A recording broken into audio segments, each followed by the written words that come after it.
So we've been told that to be professional, we almost need to be invincible. No mistakes, no doubts, no stupid questions. We can't allow any sort of vulnerability for fear of judgment. So the professional vulnerability, the fear of looking stupid at work. Why am I afraid of looking stupid at work? And I think it's a very widespread problem as well. Everyone wants to succeed in their place of work, or at least they do for the most part. And so people don't want to feel embarrassed or be vulnerable at work because it leads to the embarrassment potentially or leads to judgment that can actively impact their monthly earnings. It's ironic, isn't it? The fear of looking dumb often prevents you from asking the questions that actually helps you learn and become better. Which is the irony, because by fearing looking stupid or putting your hand up and saying, I don't understand, you're actually keeping yourself stuck. You know, a fool that asks is only a fool for 5 minutes, a fool that doesn't is a fool for life. I love that saying. So why do people have this fear of looking silly, stupid, uneducated at work? Maybe not uneducated, but uninformed. There's no logical sense to it, but emotionally it's very deep, and it feels like you're taking steps backwards, and any illusion you've built up that you know what you're doing is going to be shattered.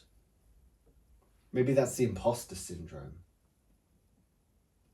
Maybe there's an element where people feel like they're somewhat of a fraud, or they'll be found out for being incompetent if they ask an actual, like, honest to God question. And the question might be valid. You've had it before. You've been in like LiveCon, full of other big YouTube creators around the staff at Google, and you asked a question, and people went, "Oh, thank you. I'm so glad you asked, because I didn't know that." You had no fear of it, but other people had that fear of, oh, like, I don't want to be found out. I don't want to be perceived to be someone that doesn't know these things. So it's like an imposter syndrome. Yeah. What about like just plain and simple social anxiety? Yeah, well, there's that as well. Yeah, right. Just don't want to be perceived as awkward or unintelligent. It's just that slight fear of judgment. How can the fear be dangerous of looking stupid? It prevents you from actually achieving your potential. Because if you don't know something, it's not your fault you don't know it. Like, because quite often when you don't know the questions to ask, you can't ask the questions. It's funny how that works. So somebody else might have, through their education journey to get to the position where they're in that job, had different teachers. There's a high chance of that. Had different coursework. There's a high chance of that. So they're going to have the answers to different questions. The same way as you will actually know things they don't know because your journey there has been different.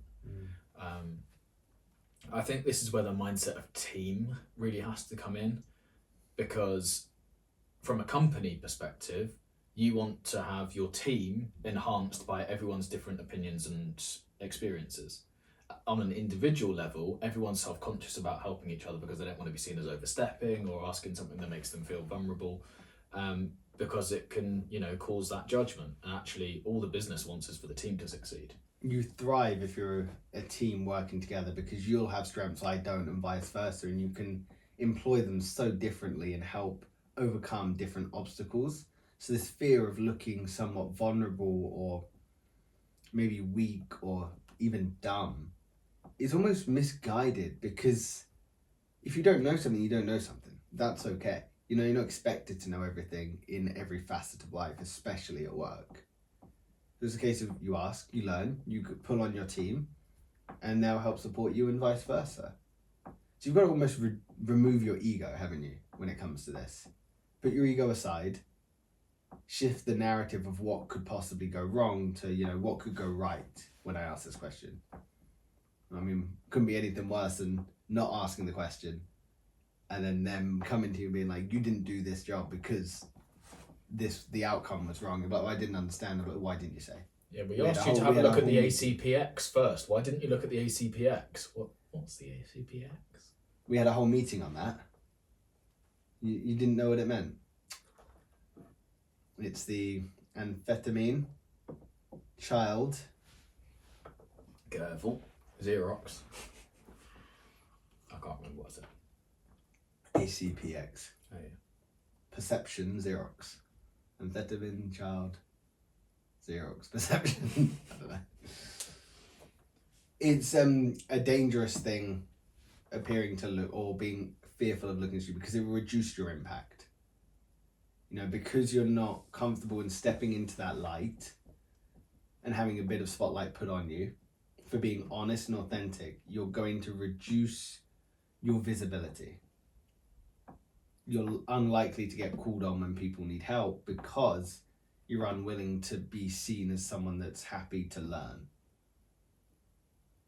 And that's not to suggest you should always put your hand up and say dumb questions, but if you don't know something, ask. And then you'll be seen as someone that's actually stepping up to want to learn and better themselves. And you'll find actually, the more you ask questions, the less often you'll have to do it. Yeah? Because you know stuff. And you'll find people come to you because they'll think, oh, you've probably asked this question before. So they'll feel comfortable coming to you because you're willing to put yourself in that vulnerable position, which is actually starting to assume the role of leadership. Yeah, very true. And what's the last step of understanding is teaching.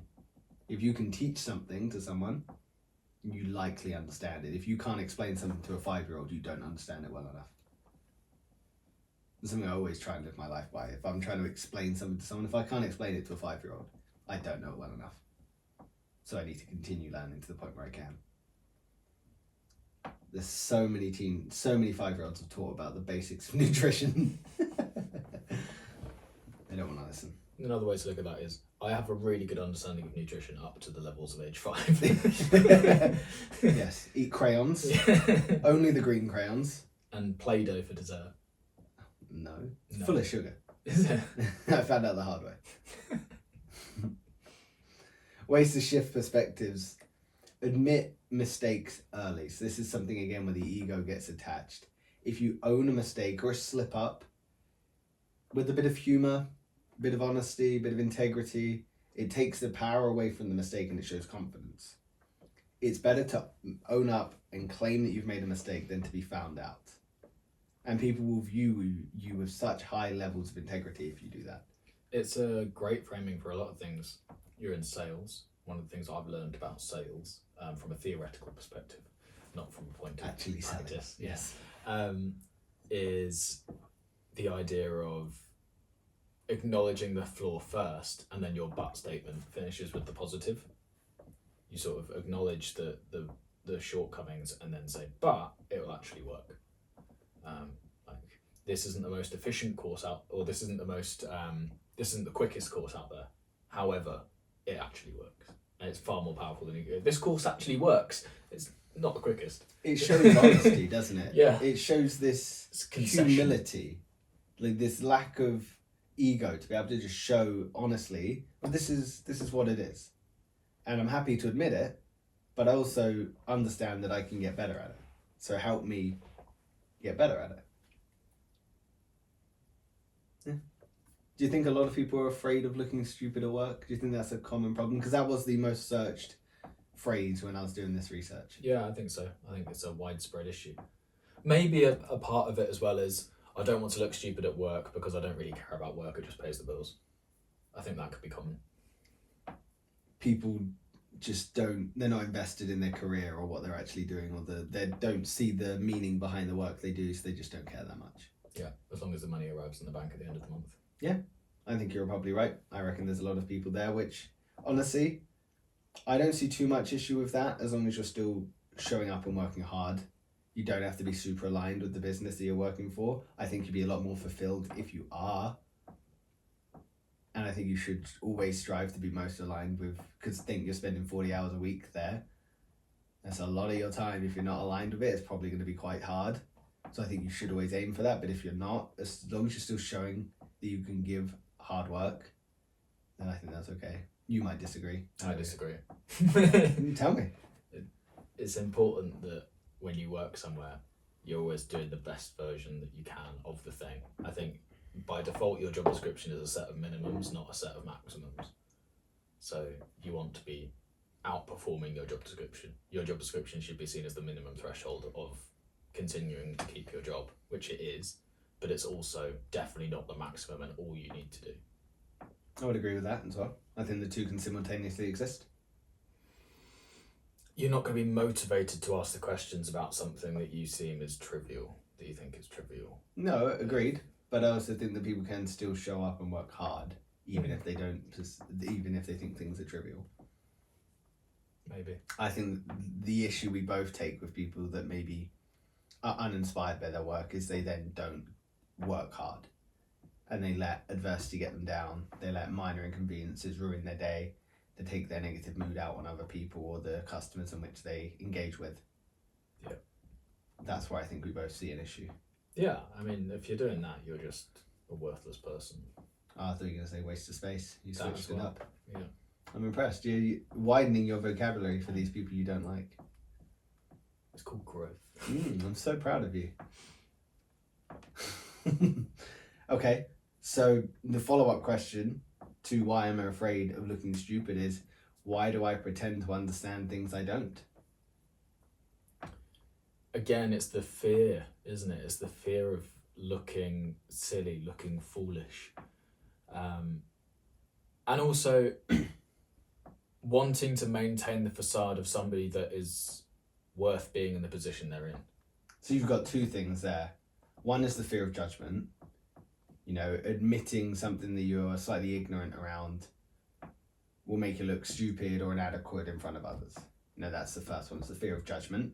Valid, makes sense, but you'll stop worrying about what other people think of you when you realise how seldom they do. People don't really care that much. Think about the last thing someone said to you at work. You're probably not that fussed about it. Or You- can't even remember. No, you worry more about what you're doing than anyone else will ever worry about you. I can't remember what, there's a theory that suggests it's something along that line, that everyone's so busy worrying about themselves they actually forget there's other people in the scenario, which is true to an extent. Yep. And then the second you're bringing on is social masking. You know, people use masking to blend into the social situations and mimic what is perceived as normal to avoid standing out or being excluded. So that's the second area that you're exploring there, is they want to blend in. They want to be seen that they are within the social norm, what's expected, without standing out. So two there, absolutely. I wonder as well if it's like the conflict avoidance. Yeah, I saying I understand can be a quick way to end a conversation or prevent someone from explaining something you find maybe exhausting or boring. Yeah. Again, if someone's not interested in the role, they might pretend to understand something just so they can be done with it. Yeah, and also you don't want follow-up questions. Yeah. Say, did you hear about this thing? Yeah. Okay, cool. Did you hear about this? No. Ah, okay, well, first of all, did you hear this thing? Like, suddenly you're like a paragraph deep in. Yeah, that's Stuff something you've you got don't really care about, and you're like, oh Yeah. God, what am I doing? And then you nod along happily and smile, and yes, of course, I care about your tea making facilities at home. Very important. Debits on the left, credits on the right. So there's something called the knowledge illusion. So cognitive scientists note that we often rely on the collective knowledge of those around us. If people in your group seem to understand something, your brain may trick you into believing you do too. So if everyone's nodding along, your brain might think, oh yeah, you know that too. Because you want to appear that you are fitting in with society, you want to rely on the collective knowledge. How interesting is that? The brain just, you've got to fit in. Everyone else is nodding, you've got to nod. It's like Yeah. that thing where there's the beep in the waiting room. It's like, shall I explain it, or do you want Yeah, you jump in, man. So there's a waiting room. It's an experiment. There's a waiting room. Person goes in, and there's two other people in the room, and a beep goes off, and when the beep goes off, the two people that are already in there stand up, and the first person sits down and doesn't really pay much attention to it. Beep goes off, they sit back down. The next time the beep goes off, the lady stands up at the same time as them, and the beep goes off, and says no questions are asked. It's just simple mirroring behaviour. Somebody else comes in completely confused, has no idea what's happening. They also do the same thing.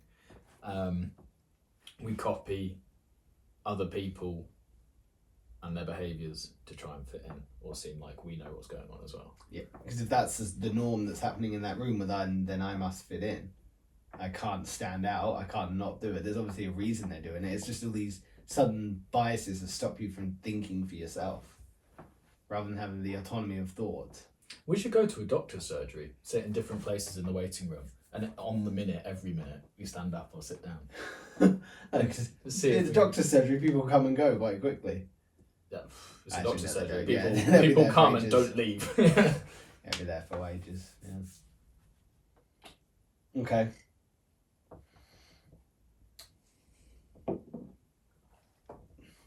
We can sometimes as well pretend to understand things we don't. Sure, this is in a professional environment, but when it comes to social as well, it's like displaying empathy. You know, if someone's explaining a positive or negative experience, we like to say, "Oh, I understand. Yeah, I've done that too." You like to build that empathy. You like to show that you're invested when sometimes you absolutely don't know what they're talking about. You like trains? I like trains. Yeah, exactly. You like to mirror. You like to feel like you're supporting them when sometimes you just don't know. And sometimes it can actually be more beneficial to go, "I'm sorry, I don't know. Please tell me." And they go, "Oh my God, you don't know about trains? Well, let me tell you. There's steam. There's O-gauge. that." Diesel locomotives. You know a lot about trains. 463, I want to say. Why do you know so much about trains? I don't really. I knew one. There's not even one that's used anymore. The most recent train ever built was a steam train, actually. How do you know this? I don't know. I know that, but it's true. Why do you know this? This is the most useless bit of information I've ever stumbled across that you know. Trains are very expensive to manufacture, but replica of old trains get done because they're privately funded or funded elsewhere. So the most recent train ever built was a replica of an old steam train. Why? Why would anyone do that? Why would you waste your time on I think- rebuilding an old thing? I think it actually still runs now commercially. Why are trains such a thing? I don't even know. Trains are actually quite cool. I've completely jumped over the tracks. You're getting old, aren't you? Fuck. Trains are really good. Very convenient. The only problem is the cost. And I think anytime something costs, in this day and age, anything something costs over $1 billion to build, like a train line from Manchester to London or whatever. It's also in the UK, so train ticket prices are absurd. They're Do you see insane. someone, it was cheaper for them to fly from London to Manchester via somewhere in Europe than it was to get the train. It's wild. Absolutely wild. But we have so much money in the UK that it's just accepted. Mm. If they were to do that in the centre of Thailand, charge the same amount, it's their trains would just never be used. Yeah, true. Okay. So why is saying "I don't know" so hard at work? Because we've obviously spoken about people that need to pretend to understand. Why are we afraid of looking stupid or pretending like we don't know something, or pretending like we do know something, I should say. So why is saying "I don't know" so hard at work? You feel like you've been hired because of your expertise and the things that you know. So if you're asked to do something you don't know, you feel threatened. Like your position in the company is threatened. Like you're replaceable. You know, we've hired you for a role. What do you mean you don't know? You're the flights manager. What do you mean you don't know about trains? Maybe it's fear of incompetence. You almost went. Yes, I should have paused for longer. fear of incompetence. Why did that make you laugh? It did. Okay. Right. Great. Fear of incompetence. Yeah. Elaborate before you start laughing about trains. You said fear of incompetence. I was just agreeing. Yeah. Well, you have a more fear of incontinence, but carry on. Yeah, it's true. It's your reality. It's my fear. Yeah, you got to clean up the mess afterwards. That's why we don't have carpets in the podcast. Yeah. No. It's just a bit of- Laminate. Tarpaulin. Yeah, tarpaulin. You can just swipe out every time. It's actually, we just walk on a nappy. That's it. Oh, God. Squelch.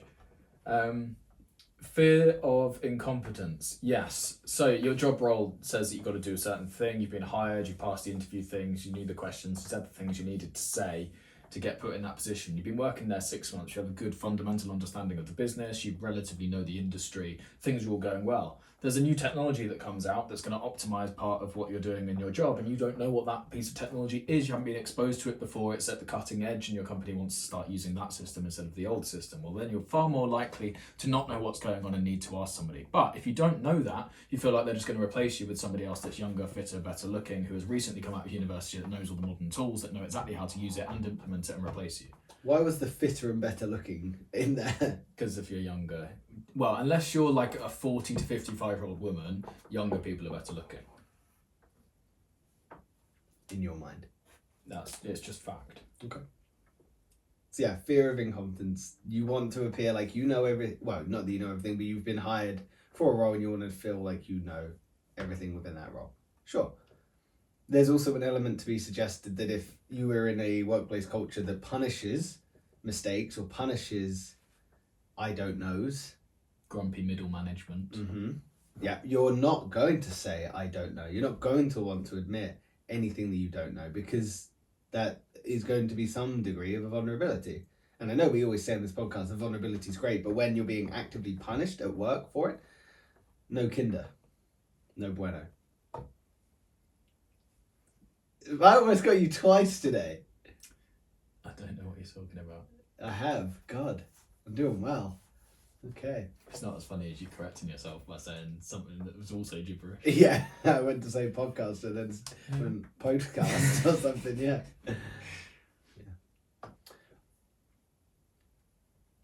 What about if you were to frame this rather than I don't know yet?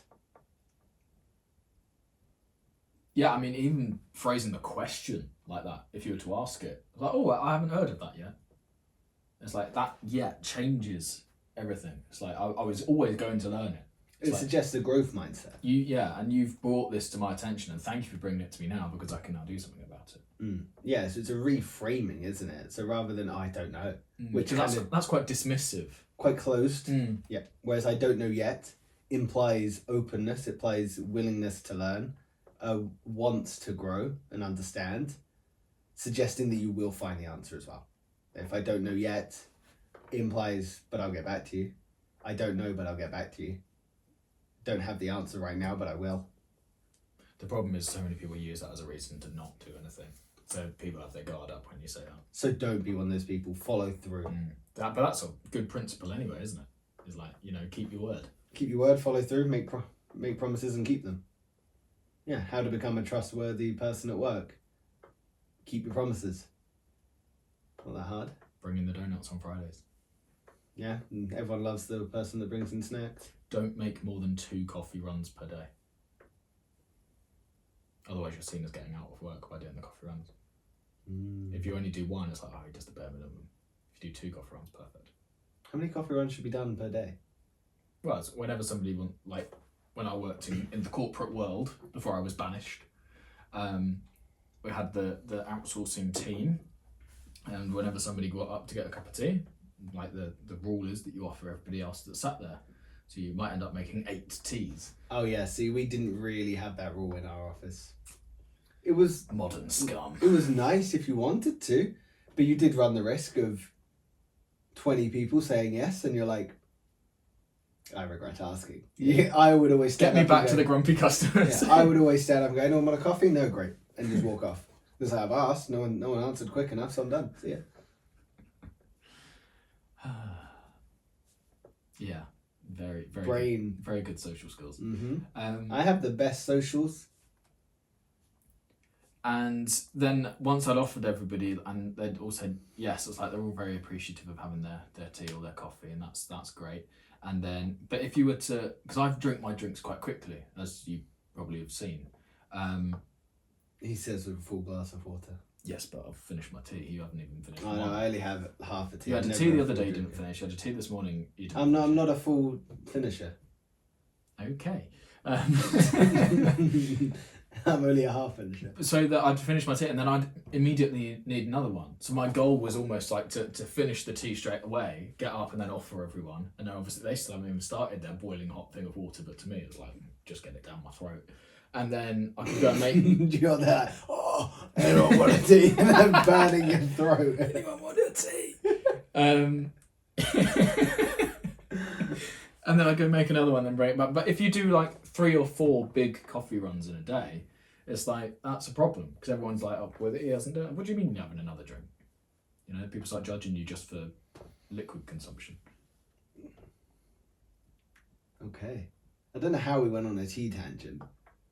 But if you are still here with us on this tea tangent, we are currently having a debate across multiple episodes.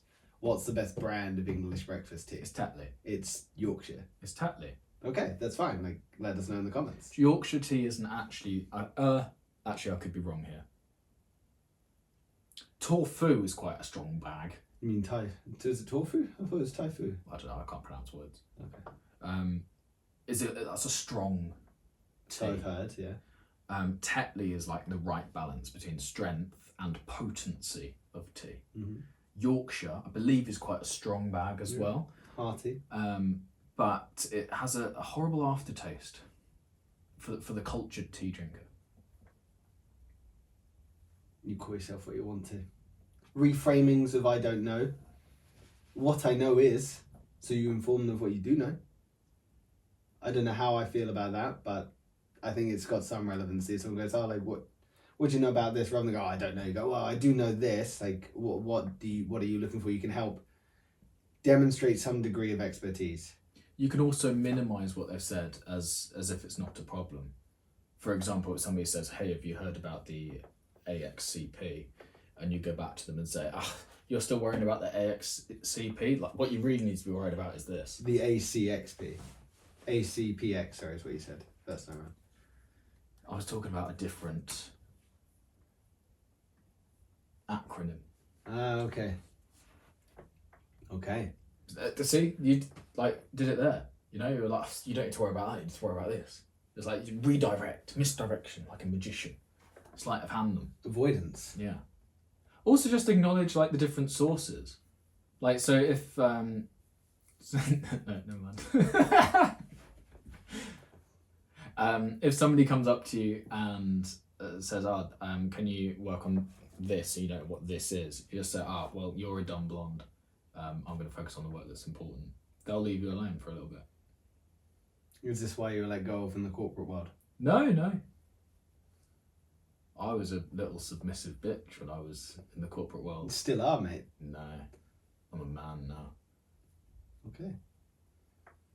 No, like, I'm willing to fight anybody when it comes to YouTube. It's like, I know what I'm doing.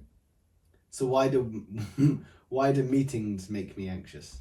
Because the chance of embarrassment is at a grander scale. Because there's eyes on you. It's more elaborate. Yeah. So More ideas, more stuff happening, more chances to get shut down. So what you're suggesting is they should just make a fool of themselves immediately, so then that like anxiety's gone. I always went for the a trip up in the middle of the door, just going into the meeting. Yeah, this is it. Yeah. Get the awkwardness done. Yeah, well, also then you can go to medical, get an ice pack. Okay. Yeah, so why do meetings make me anxious? Because it's a high pressure environment. The stakes are high. You might have people from different departments in there. So sort of cross-community work, whatever they call it. Fear of judgment if you're not the most socially adept person. You might struggle in that environment, especially if it's the right, let's all introduce ourselves, let's play some icebreakers. Let's get to know each other. Let's fire ideas around. We didn't do any of that. The ice was presumed already broken. See, we would always do some degree of icebreakers because we're all salespeople and we should be extremely bubbly and go get them. You know what I really don't understand about corporate workspaces is very impressive technology around. You know, it's state-of-the-art computers and TV screens on the walls and sort of conference room speaker systems in the middle of the table so you don't have to sort of do anything. Projections happening so you can see everyone at all the meetings around the world. Nobody in the office knows how to use any of it. Yeah, it's so true. Yeah. Like, why isn't there one person whose sole job is just to set everything up for everyone else? That would be far better than hiring me. In the office space, we had a office administrator, and her job was to look after the office. She had everything on lock. She was the best. Yeah. Like she's such a cool person as well. She had it on lock. But yeah, she was awesome. It's like, why wouldn't you have that? You know. Another thing that makes people anxious in meetings, definitely one I've experienced as more of a remote worker, when they're having a meeting in person and you're on Zoom or Skype or whatever it is, because one, you feel slightly out the loop. Two, you're looking into a room of 20 people. They're looking back at you, and you're like, You're big on the wall as well. yeah, you're on the big screen, Yeah. and there's 20 of them. You're like, oh God. You've got to pick your nose in those situations. Yep, this is it. And you worry, oh, is your technology working? Can they hear me? Like all these different things. Because You don't want to butt in because you don't know what the delay is. Exactly, yeah. So the Zoom anxiety is real, and it makes sense. Remote meetings are becoming more popular. I get it, and there are cues that people can use, like raising your hand and stuff like that, like physically either raising your hand or clicking on the raise hand button, emojis, stuff like that, to feel more included. But those sort of meetings are better in person if you are more of a social person. If you do prefer that little bit of a back step, Zoom meetings can be great. A lot of people struggle with public speaking. That's a big reason there's a cause for anxiety. I personally quite like public speaking. I get terrified of it and I get big nerves and adrenaline beforehand, but I quite enjoy it. I think it's a lot of fun. But for people that don't, speaking in front of a boardroom, a meeting room, terrifying. Yeah, you definitely find there's two different types of people. There's the people that like to talk about the work because they're passionate about it, and then there's the people that like to let their work talk for itself. And meetings obviously are necessary in the work environment because you need to communicate things with your team on a grand scale. But also picking the right people to do that is important. Yeah. Because they're not the person who tries to let their work speak for itself and don't have the best public speaking skills are not going to be able to get across everything that needs to get across anyway. So you're going to have to circle back. Everyone produces or shows work in a very different way, especially when it comes to public speaking. Some are more natural, some have a surplus of charisma, whereas other people are more factual based. And these are the points I'm going to tell you. I'm not going to do it in a fancy font or voice. These are the points. You're going to leave with the information. That's you. No. Yes. Absolutely not. Yeah. Do you think it is? You can go into that mode. Oh yeah. If stuff needs to be done. It's these are the facts. Yeah. Really? Yeah. When have you seen that? On the podcast. Yeah. Okay. Yeah, I can. If you're making a point that you really need to get across, it's right. Yeah. But if I need to be charismatic, I'll do it as well. Yeah. Hey ladies, hello. Time to talk about snowboarding so that you don't get a snowboard stuck in the credit card swipe. Of course. I did a meeting, I ran a training when I was out in Sri Lanka, and the first thing I did was after they all sat down, was got them all to stand back up and change seats. They were not happy with it.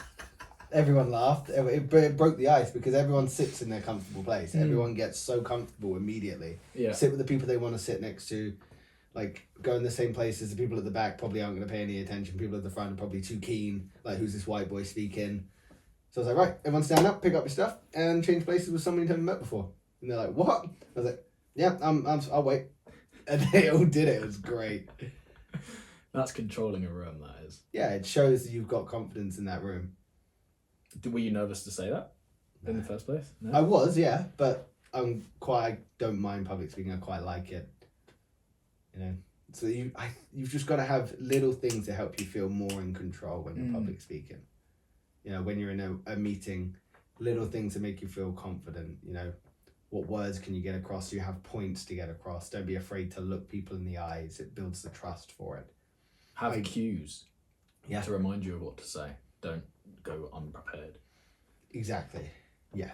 And don't be afraid to speak and get something wrong, and also to challenge people. Not challenge in a confrontational way, but say, can you expand on that? Or actually, I found something different. Because then it shows that you're happy to engage in a conversation without stepping on anyone's toes. Yeah. Work meetings are a great place to show capacity and to show understanding of your job role. And if you're someone that does let your work speak for yourself and you're a little bit more quiet, it's a great opportunity to step forwards and show the work that you can produce. And those people that might be a little bit more comfortable speaking a little bit louder, let them take the spotlight, that's fine, but you can still control that room. Yeah, you're right, control the controllable, focus on what you can, prepare what you need to, try and accept you can't control anyone else's reactions. Slow down, so control your thoughts, control your words. If you think you're speaking quickly, you're probably already speaking far too quick. If you think you're speaking slowly, you're probably speaking at the right pace. And then just start going into more meetings, feeling more comfortable with people, speaking with people before and after the meeting. Meetings are a great way to procrastinate and not do any work. That's why we have so many. No, I disagree. I think meetings are the most productive. Do you? A group meeting where everyone's got their laptop, it's like if there's lots of things that need to be done and just bashed out, like if you bring them up at the start of the meeting, by the end of the meeting they'll all be done and you can discuss stuff and it's more of a chilled environment to do it. Meetings for the sake of meetings and one-on-one meetings, that's a waste of time. I agree. Meetings for the sake of meetings, yes. It's why Gary Vaynerchuk has, and like all of his meetings are only 15 minutes. Since if you can't get it done in 15 minutes, there's a bigger problem. Yeah, that's the mindset I like as well. It's like, are we having a meeting? Great. What's this meeting about? It's about this? Great. What we need an outcome by this point. Yeah. And Because also 15-minute things can be solved by a text message. this could have been an email. Yeah. It is. Quite often it's just because people want to have a chat and they don't want to do any work. Which, now, don't get me wrong, conversations and chill time is actually valuable in a workplace, and I can't believe I'm saying that because that's completely against my thing of you must work until your hands bleed. But I think when you're dealing with staff, making them feel comfortable and enjoy the place that they work is the most important thing. Yeah. Which is why, if those things have been optimized, mental health days are not required. Yep, very good point. Because then people don't feel like they have to put on a mask when they come to work. They feel like they can be authentically themselves and be who they need to be. In my old company, again, there was 3 of us at the same level, the 3 managers above us. They would normally run the monthly sales huddle, and they gave it to us. The last month that I was in the company, I was like, right. They're like, you can run it however you want. I was like, shouldn't have said that. We did a game for the first 15 minutes. Nice. And then by that, it was the most productive meeting because everyone was like, oh, God. Another one of these meetings we took over, game, first 15 minutes. Everyone was so in it. They wanted all the information we had to say to them. Was that all salespeople? Yep. Yeah, games make sense. This is it. You engage them straight away. Beer pong. No, it was That a Kahoot. Oh, was it? Yeah. I would have done beer pong.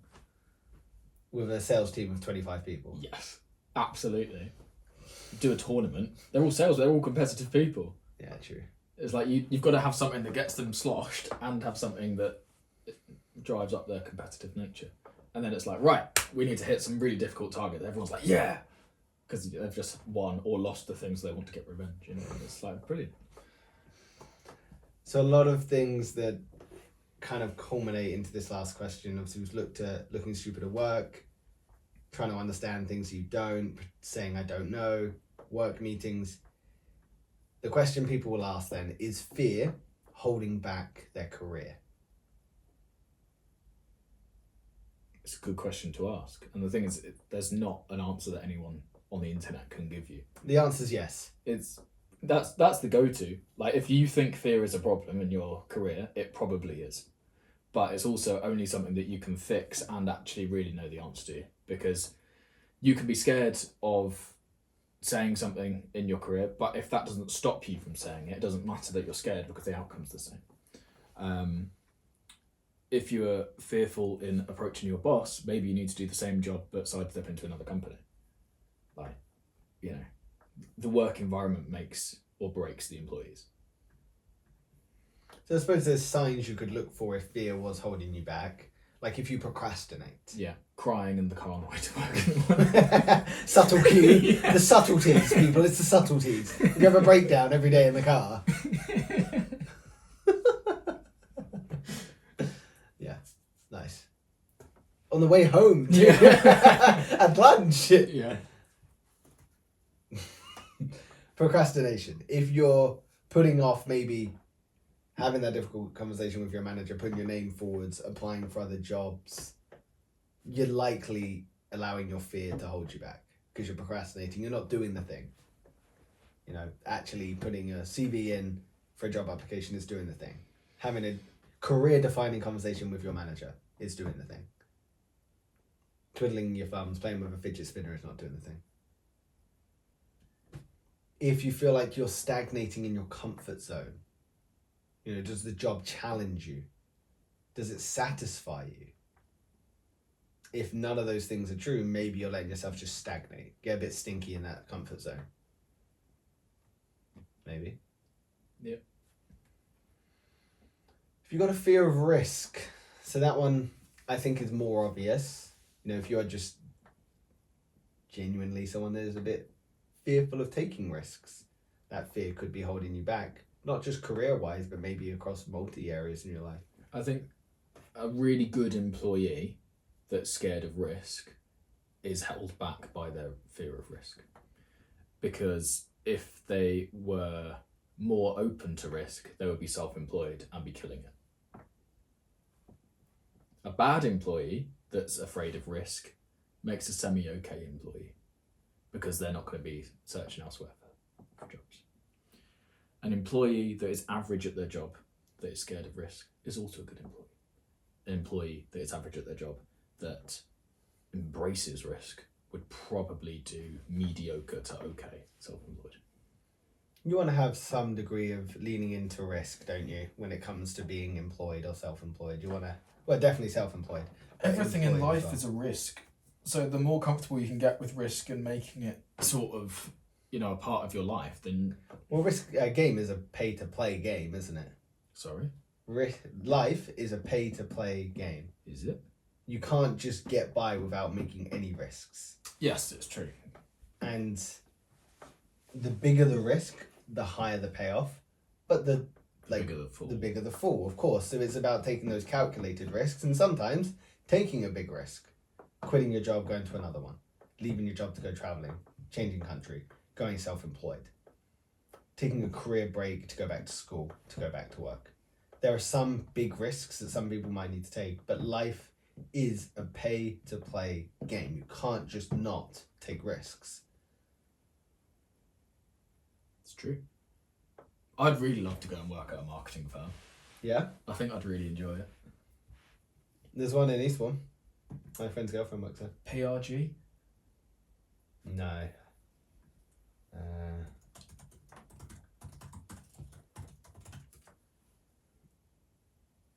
Maybe it is PRG, because that's the first one that came up.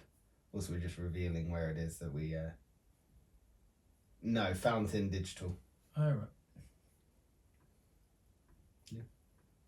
Okay. And if you're avoiding responsibility, so hesitant to take on new projects or leadership roles, you might be having a bit of fear that's holding you back there.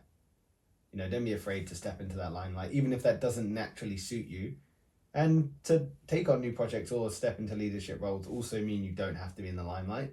Some of the best leaders are those that work best interpersonally rather than being that like leader where everyone looks up to and is like, wow, look at them. They're so visible. You might be that leader that is so good at their work and they inspire others to do it. It's like that team performs. Like they get shit done. How to overcome career fear. Reframe failure? Yeah, I mean, failures are only learning opportunities. The sooner everyone just gets that in their head, like, the sooner everyone will be happy. Like, failure is just a negative connotation word for lesson. That's all it is. Like, if you get an answer wrong in maths, nobody's, like, really upset about it. Nobody sees it like, oh, I'm a failure as a person. It's like, no, you're not. You just got an answer wrong and you can learn from it. It's like, so why, when we're talking about careers or making mistakes at work, do we go, oh, I'm such a failure? Adults just get melodramatic, I swear. Exactly, we tell kids not to be. Yeah.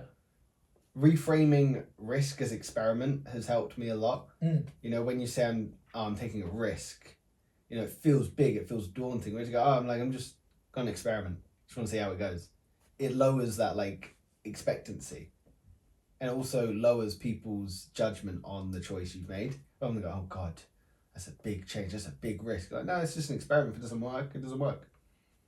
Sometimes just the reframing of it, like you're suggesting, can actually help because it's the words always have power, right? Something we say frequently, words have power. And by saying, oh, it's risk, oh, it's a big thing, it feels daunting. But you can start with small actions as well. You don't have to take the big risk or the big experiment right away. You can just take those small little steps, build some confidence, reduce that fear. And suddenly, next thing you know, you got bags of confidence. So much. and identify where the risk comes from or where the fear of the risk comes from. Is it something that's trying to keep you stuck, or is it something that's legitimately trying to keep you safe? I would say when it comes to professional, maybe 75% of the time it's trying to keep you stuck. Yeah. It's good to be, I always think it's good to be proactive in trying to not get what you want, but proactive in trying to achieve and progress professionally. I think getting what you want is fine as well. I just make decisions that are you first. It's like, why have we forgotten how to do that? Explain that for me. For example, I love my family, don't get me wrong. I'll say that I'm thinking about doing something and on the face of it, it seems a bit risky, maybe. It's not something they would do. So their go-to is, oh my God, that's so dangerous. Like me going to Bali, right, talking to my grandparents or whatever, they're so, oh, just be careful, you don't want to get stabbed or shot. It's like, okay, first of all, have you left the UK? No? Okay, then maybe, you can't comment. Just why are you instantly so risk adverse? Like, and if you have people around you that are always like, no, I won't do that, no, I won't do that, no, I won't do that, oh, it's dangerous, I can't do that, I can't do that. Like, that will start to bleed into you. But also you need to be able to put in perspective that if you make a you first decision, nobody else needs to be happy about it or needs to be the person that would do that themselves. Is you need to be able to put in perspective, look, this is how open-minded I am and this is actually how closed-minded the other people are. It's just understanding that difference. And then your job then becomes, how open-minded can I be while keeping myself safe? Because if you're not going to take on anyone's advice who says no, because I don't think you should take on anyone's advice, it's just like a cold-hearted no, then how are you going to know when something is too risky? And that usually just requires logical thinking, not making emotional decisions. I like it, man. Next one we got here, which I love. I think it's a really cool question we found. Why do smart people doubt themselves at work? Because they know too much. The more you know, the less you feel you know, because you know the gaps you have. Well, that's Albert Einstein's quote, isn't it? The more you know, the less you realise you know. Good. And it's the Dunning-Kruger effect. The cognitive bias, where individuals with low ability or knowledge in a specific area overestimate their competence, often due to lack of self-awareness and metacognitive skills, whereas those that know more often they displayed less confidence in that item because they understand that there's so much to know and understand. So I reckon that definitely plays into it. But as you say, it's the awareness of what you don't know. Because the more you know, the more you realise you don't know. Yep, it's true. How else? Why else do smart people doubt themselves at work? Because of the information they have, they'll be pretty secure in their beliefs of maybe what is right and what's wrong on certain things. When that is then challenged, they're going to doubt themselves because, I know this, but I've just been proved that this is wrong. And it's like, or maybe outdated. Like, now I'm going to throw into question everything that I know. Yeah. So maybe it's a case of they've done so much overthinking, so much like analysis, they've just got paralysis because of it. Maybe it's a case of they're going through every worst case scenario because they've thought through everything in such a depth. Maybe it's decision fatigue all wrapped up in this analysis paralysis. I wonder if it's hyper-perfectionism as well. Could be. It's a lot of P's. What? Hyper-perfectionism. It was, yeah. I mean, it's 2. Yeah. Hyper-perfectionism, if you've got impossibly high standards for yourself, when you fail to meet 100% of those goals, you might interpret that as like a fundamental failure rather than just the normal process of learning. It's like the high performers probably falsely assume that falsely assume they need to perform everything to some degree of perfection because that's what's expected of them, where in reality 90% is oftentimes good enough. I wonder as well if many intelligent people were praised as a child for just being smart, rather than their effort. So if your identity is wrapped around like constantly being right or proving that you are a smart person, any mistake is going to be proof to the contrary. I think this is part of the reason why people who perform worse at school seem to do better outside of school, self-employed especially. How so? Because you've only ever been taught that effort is the only way to maybe get what you want, i.e. in school you would put in a lot of effort and not necessarily get the outcome of the grades, which is great preparation for being self-employed, because you can put in all the effort in the world and the business idea can still not work. Or you can make the absolute best advert possible and it doesn't convert. Suggesting it builds some sort of rigidity and some sort of strength of character. Yeah, resilience. And perseverance as well to stick with it. Compared to the person that just gets good results for no effort, is like, well, the day that stops happening, you're stuffed. You don't know how to work. Big identity crisis.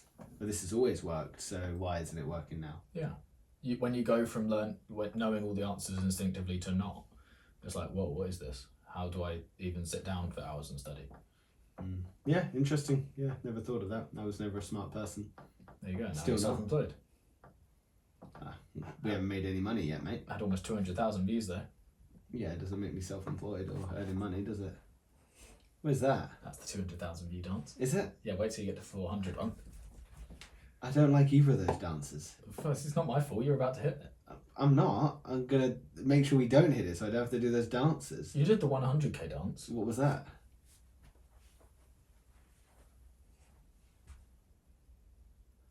I did not. Well, you owe us it then. No, I don't. God. Why does feedback feel like a threat? Because it's really loud in your ears. Alright, music guy. Oh, were you not asking musically? No, believe it or not, we're having a conversation about workplace vulnerability. Welcome to the conversation. If you're just tuning in like Will, this is on workplace vulnerability. So why does feedback feel like a threat?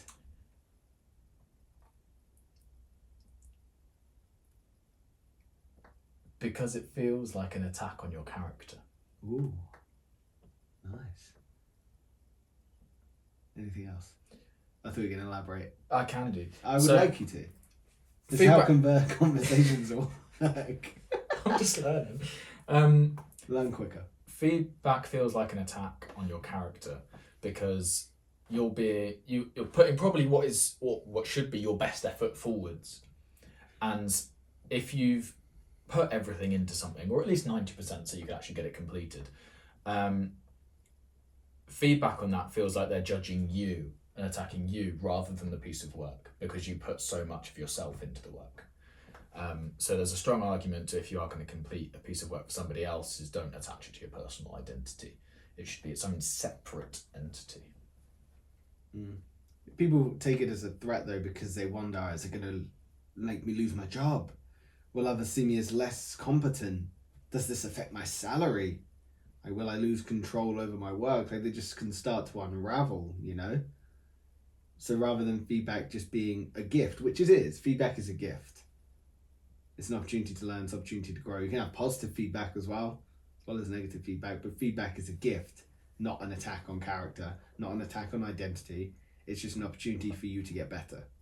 And if you can put your ego aside, because that's what it is, an ego comes with this negative connotation. But ego is just how you identify, So if you identify to your piece of work, if you feel like it's a threat because you're attached to it, that's your ego attached to it, not your ability to look rationally or logically at it and go, actually, yeah, okay, they've got some valid points. Let me build on that.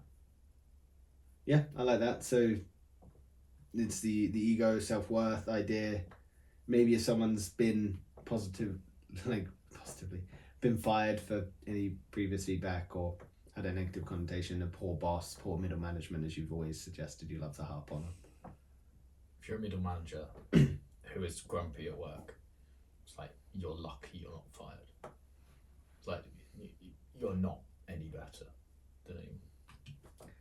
Feedback can feel like a threat because of negativity bias.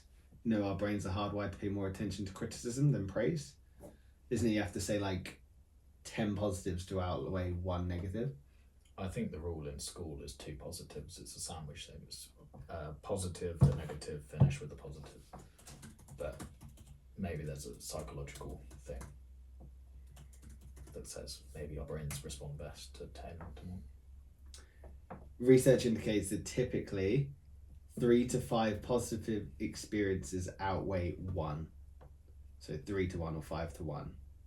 That helps counterbalance the negativity bias, which is crazy. Yeah, so workplace feedback is around a 3 to 1, 5 to 1 for constructive, which is crazy when you think you need to try and help manage maybe an underperforming employee and maybe their work is suboptimal or not as efficient as it should be. You've got to tell them 3 things they're doing well before you tell them 1 thing they've got to work on.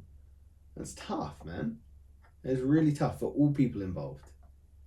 It's not going to help them grow. You need to be able to have honest communications with people where the ego is not attached to the person giving the feedback and the person receiving has no ego attached to it either. Like, what did I do wrong? How can I become better?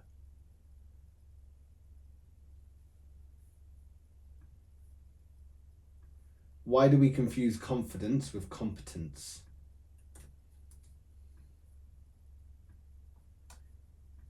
Because they present similarly.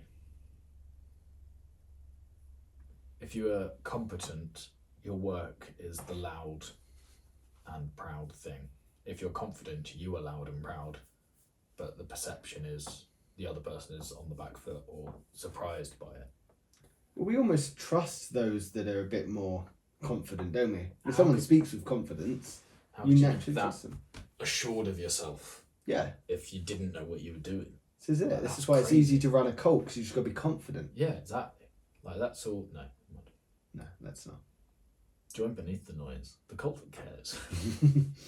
But again, it's that Dunning-Kruger effect. If someone has heaps of confidence, you're going to trust them even if they know nothing, because they're portraying like they know everything. Yeah, it's the same in dating. But it's almost like if you look at it like a bar graph, so confidence up here, 100%, 0%.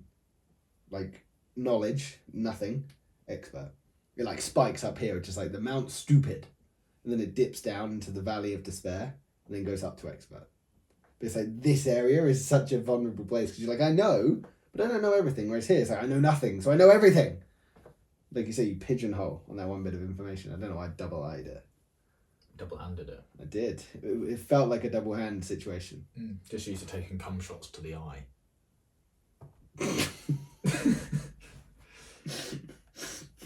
How you said that is so calm. I have no idea. God. The angry pirate. R. Yeah, kick him in the shin after. Brilliant. Jeez, I'm ashamed of myself for knowing that. Fucking hell.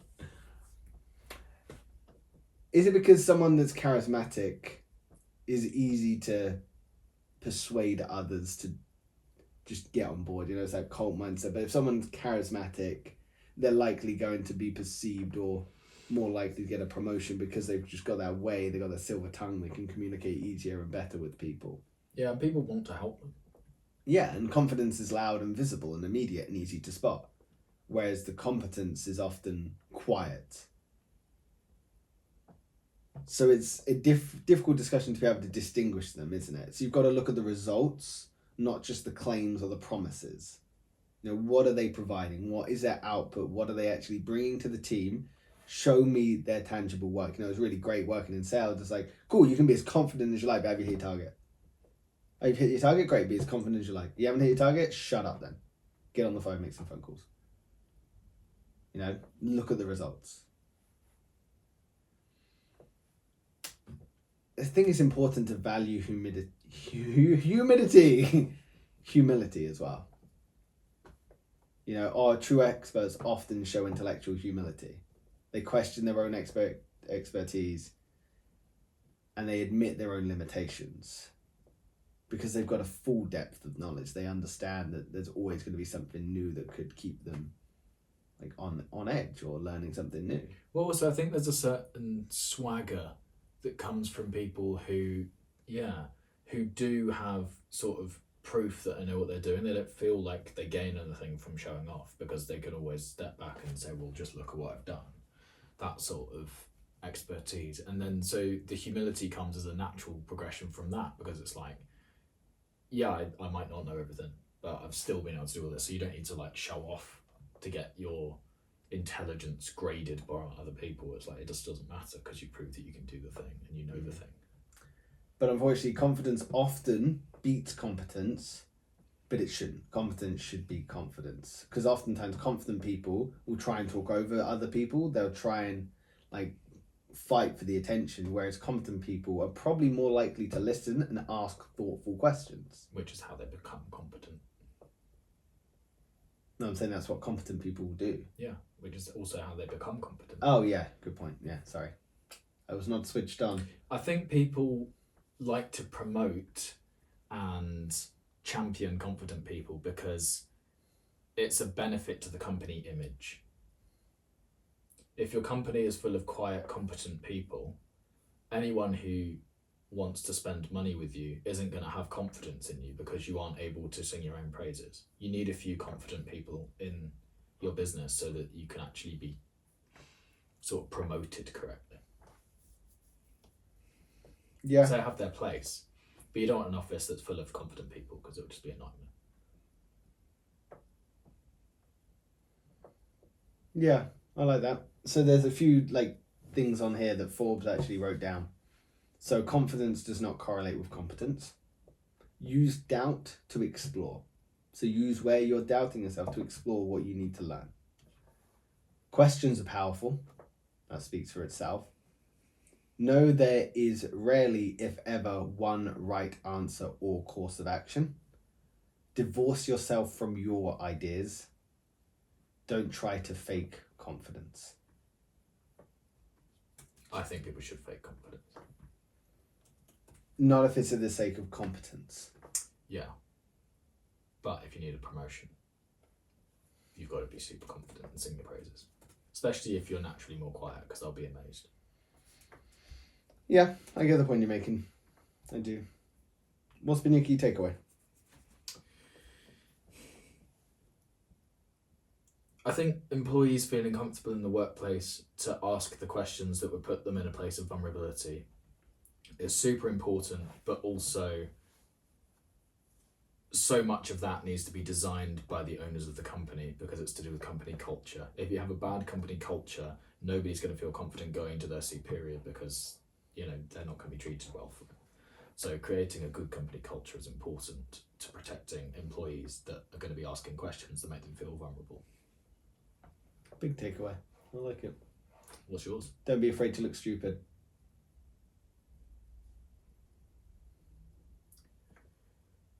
Sentinel. Good work. North Sentinel Island. Yes. Glad. Exactly what I was thinking.